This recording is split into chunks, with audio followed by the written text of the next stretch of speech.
Talvez você nunca ouviu falar deste projeto, mas ele vai mexer com a estrutura espiritual de cada cristão, servo e serva de Deus.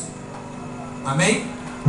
Para você entender, louvado seja o nome do Senhor, cerca de 160 anos antes do aparecimento de Ciro, Esaías presidirá a respeito de um governante chamado Ciro, que permitirá a volta dos judeus à sua pátria, para que reedificarem a Jerusalém e o templo. Então vamos abrir agora Isaías, capítulo 41, versículo 2, amém? 41, versículo 2. É o texto de leitura dessa noite.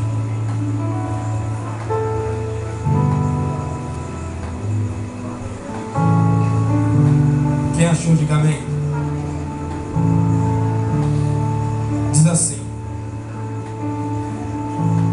quem suscitou do Oriente aquele cujos passos seguem a vitória? Quem fez que as nações lhe submetam, que ele e qualquer aos pés os reis, e com a sua espada os transformes em pó, e com o seu arco em palha que o vento arrebata. Amém? Curva a sua cabeça. Querido Deus e eterno Pai, graças nós te damos por começar mais uma saga doutrinária, a qual é o projeto Angeu.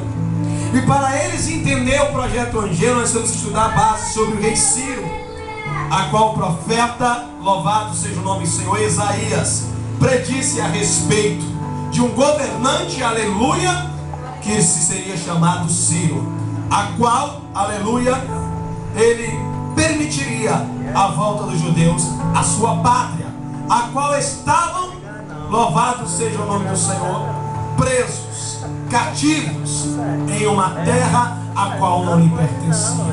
Então Deus de Israel, abre agora o entendimento dos teus servos, derrama do óleo de cálamo, sabedoria e unção, para que eles venham compreender a raiz sólida das tuas escrituras, a hermenêutica espiritual a qual o Senhor discernirá agora no intelecto de pensamento de cada um deles.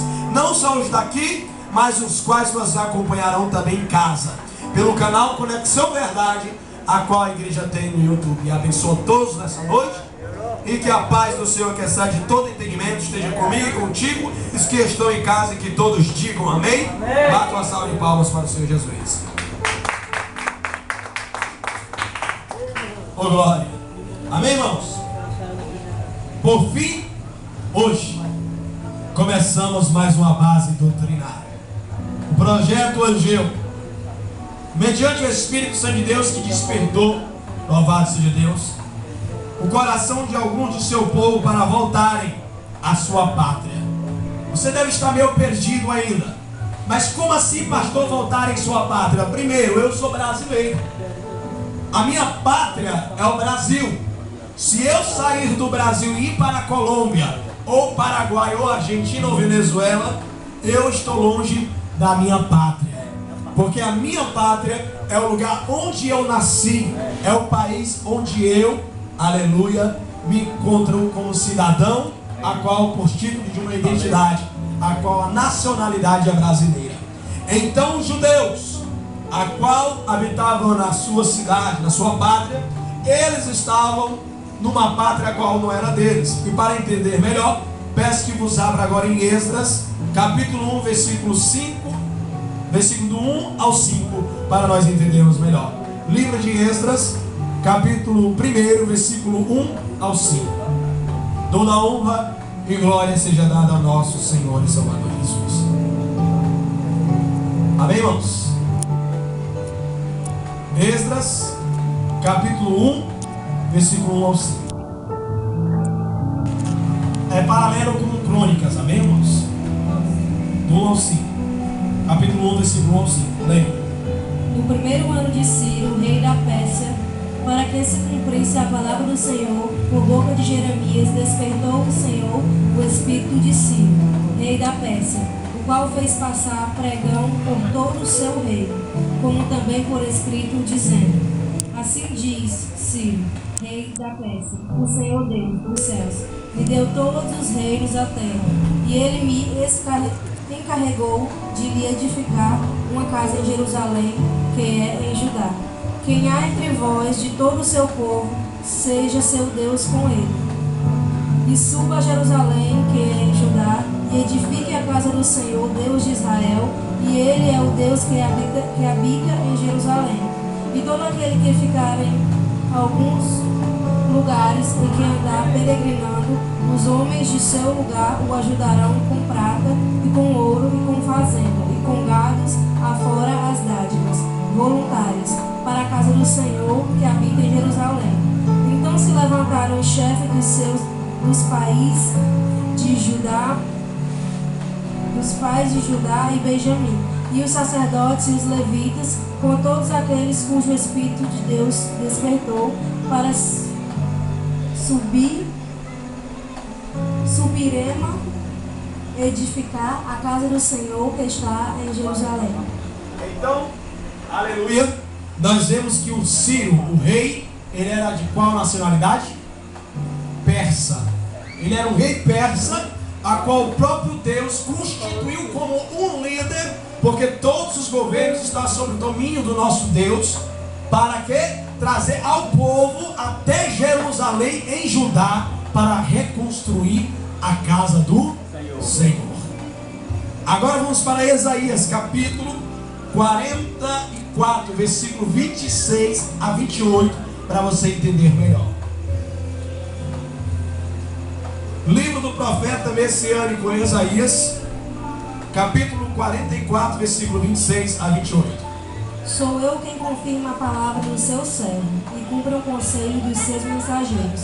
Quem diz a Jerusalém: tu serás habitada, e as cidades de Judá sereis reedificadas, e eu levantarei as suas ruínas. Quem diz à profundeza: seca-te, e eu secarei os teus rios. Quem diz de Ciro: é meu pastor, e cumprirá tudo o que me apraz, dizendo: também em Jerusalém, se edificada, ao tempo funda-te. Está vendo aí, irmãos, o poder e a promessa do Senhor? Então Deus diz que Ciro será o que dele? O pastor. Qual é a função de um pastor? É o que? Ergar o rebanho, juntar o rebanho do Senhor, apacentar o rebanho do Senhor. Então Ciro estava com este papel. E o Senhor diz: ó Jerusalém, tu serás habitada. Porque ali Jerusalém estava sitiada, estava destruída, irmão, pelo pecado ao qual o povo de Israel fez diante do altar do Senhor. Todas as vezes que os reis de Israel saíam do contexto bíblico, Deus permitia que algo terrível aconteceria sobre eles. Pediam perdão a Deus, voltava de novo. Pecava, saía. Pediam perdão a Deus, voltava. Pecava, saía de novo. A ponto de que Jerusalém e o templo estava destruído. Mas Deus tinha planos de ela ser habitada de novo, reconstruída. E Deus enviou alguém de fora, lá da Pérsia, a qual era o rei, chamado Ciro, que seria o seu pastor, que organizaria novamente o altar em que os próprios, a qual se dizia ser nacionalizados judeus, destruíram, porque foi culpa deles. A transgressão e o pecado causam destruição. Muitos altares, inclusive da sua casa, que é um altar, está destruído por causa do pecado. Muitas igrejas estão destruídas, o altar, por causa do pecado. O pecado é um câncer que corrói como uma bactéria por dentro do organismo, em que ali você está vendo um ser humano normal, mas no decorrer do dia, quando tem uma recaída e vai para o médico, se ouve-se uma notícia: tu apenas tem poucos meses de vida. Você olha para a pessoa e diz: ela estava boa. De repente aparece com essa mensagem, poucos dias, e se chega assim uma má notícia: ela morreu. Assim é o pecado. Muita gente cria ele como se fosse bichinho de estimação, como um cachorrinho pequeno, o sheepdog, aquele pequenininho, né? Olha como ele é bonitinho, olha, tão lindo o pecado. Aí você vai alisando, vai fazendo o prazer dele, aí vai dando de comida, ele vai crescendo, porque ele se alimenta da carne, do pecado, da prostituição, do adultério, da mentira, do roubo, do sangue dos inocentes, da corrupção do evangelho. Tem muitas igrejas destruídas que pastores estão fazendo a casa do Senhor de negócio. Aí ele vai crescendo. E sabe aquele bichinho bonitinho que lá outrora você alisou ele, deu de comer, ele cresceu. E o que ele vai fazer? Ele vai te morder, irmão. Assim é o pecado. Deus está dizendo para a igreja, Deus está dizendo para o povo que está em casa: não alimente o pecado, mas lança ele por terra. Como que eu me alimento do pecado? Fazendo a vontade dele. O diabo quer que eu minta, que eu roube, que eu me prostitua, que eu adultere, que eu diga palavrão, que eu amaldiçoe. Isso é o que o infeliz quer. E como eu não dou alimento para ele? Quando eu não faço a vontade dele. Quando eu faço a obra do Senhor, quando o fruto do Espírito está em mim. Quando eu glorifico a Deus, quando eu amo o próximo, quando eu amo a igreja, quando eu amo a palavra do Senhor. Este animal, a qual se chama-se pecado, o qual vem em seres irracionais, que muitas vezes o homem se apresenta diante de Deus como irracional, ele acaba fazendo o que não é a brasa dos Deus, mas sacia os seus próprios deleites, suas próprias concupiscências, seus desejos. E o homem, a qual é espiritual, acaba se tornando um homem natural. Diga-se: longe de mim este pecado. Vamos para Isaías 45, versículo 1. Lê aí. Assim diz o Senhor ao seu ungido, a Ciro, a quem tomo pela sua mão direita, para abater as nações diante de sua face. Eu soltarei os lombos dos reis para abrir diante deles as portas, e as portas não se fecharão. Oh glória, você está ouvindo aí? Então, além disso, Deus ungiu a quem? A Ciro, a ponto dele dizer o quê? Ciro, meu ungido. E as portas serão abertas. A adoração do altar vai ser renovada. E é isso que o Senhor está dizendo para você. Hoje eu estou abrindo as portas para você nessa noite. As portas estarão escancaradas, diz o Senhor para você nessa noite. Elas estavam fechadas, mas eu estou falando através do meu ungido para a igreja. Hoje elas estão sendo abertas, diz o Senhor. Quem crê glorifica a Deus. Quem recebe da glória a Deus. Lê o versículo 4, só para tu entender melhor, do 45. Por amor de meu servo Jacó e de Israel, meu eleito, eu a ti chamei pelo teu nome. Puste o teu sobrenome, ainda que me não conhecesses. Oh glória. Então, por amor a Jacó, por quê? Porque se você voltar lá atrás, Deus fez uma promessa ao primeiro patriarca. Qual era o nome dele? Abraão. Abraão gerou a Isaac, Isaac gerou a Jacó. Então ele fez uma promessa a eles e disse que aumentaria a Jacó, a sua descendência, como as estrelas do céu. Falou para Abraão, e ele ali disse tudo. Então tinha que se cumprir.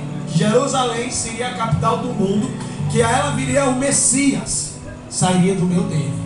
Então, para se cumprir, Deus reergueu. Ou seja, a promessa que Deus tem na tua vida, o diabo tentou destruir, mas Deus está te dando uma nova oportunidade para se cumprir. Deus lançou uma promessa sobre você, vai cumprir. Talvez o inimigo tentou destruir ela. Talvez o inimigo tentou destruir os teus sonhos. Tem crente aqui que estava com projetos, Tem crentes aqui que estão com promessas a ser realizadas. E Deus manda te dizer: não acabou. Eis que hoje estou renovando os teus sonhos. Eis que hoje estou renovando os teus projetos. Eis que hoje, na manhã de cantarai, estou escrevendo uma nova história na tua vida. Quem crê, abre a boca e glorifica. Quem crê, abre a boca e glorifica. Exalta o nome do Senhor. É por amor a ti. É por amor a mim, diz o Senhor. É por amor a nós que Ele vai cumprir as promessas.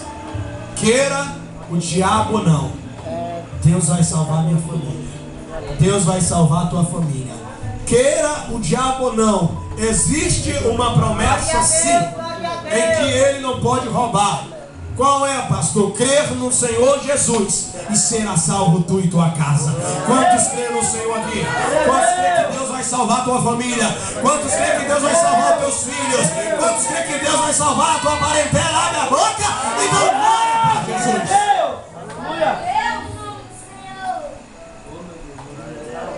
Lê o versículo 5, só para tu entender mais aí. Glória a Deus.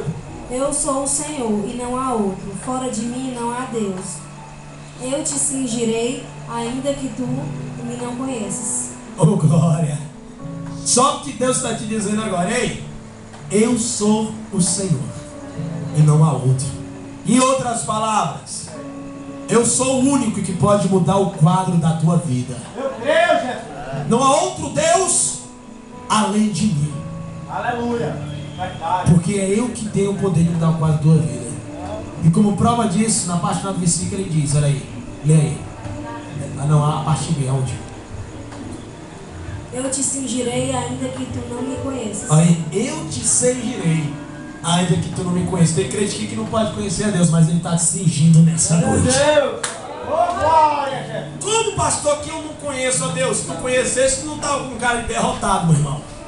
Se tu conhecesse a Deus, tu estava com cara de quem está pedindo esmola lá no semáforo da Messejana.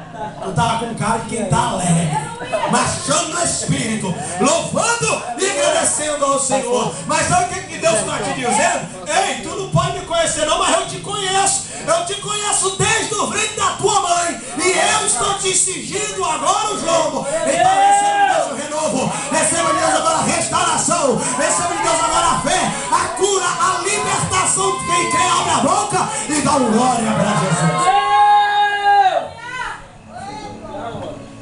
Tá que nem Moisés. Falei isso ontem lá na igreja do pastor Ezequias. Moisés, quando Deus falou que era o Senhor, ele disse: e Deus, e quem sou eu? Quem tu és não importa, o que importa é que eu sou o que sou.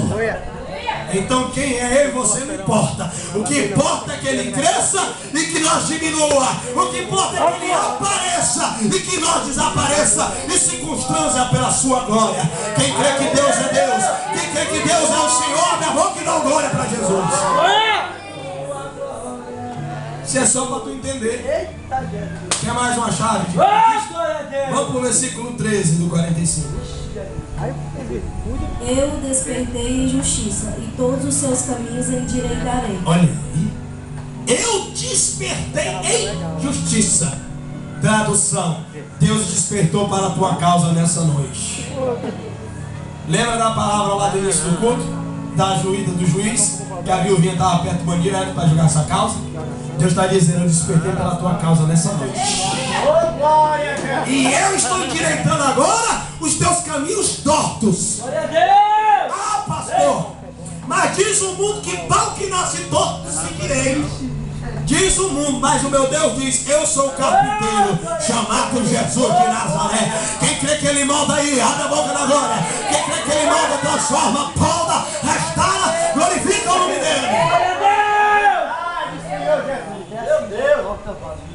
Deus está direitando caminhos tortos aqui. Talvez tem crente que tentou sair do caminho, mas Jesus está dizendo: epa, não é por aí não, é por aqui, ó. Caminho é por aqui, não é por onde tu está pensando não. Talvez que ele está dizendo: eu não vou mais para aquela igrejinha, eu não vou mais ver a cara daquele pastor. Mas Deus está dizendo: não é o que tu quer, é o que eu quero. Porque é lá que eu vou te dar a vitória. É lá que eu vou conquistar a tua vitória, diz o Senhor. Quem crê na glória. Deus está endireitando os caminhos nessa noite. Mediante o Espírito Santo de Deus, despertando.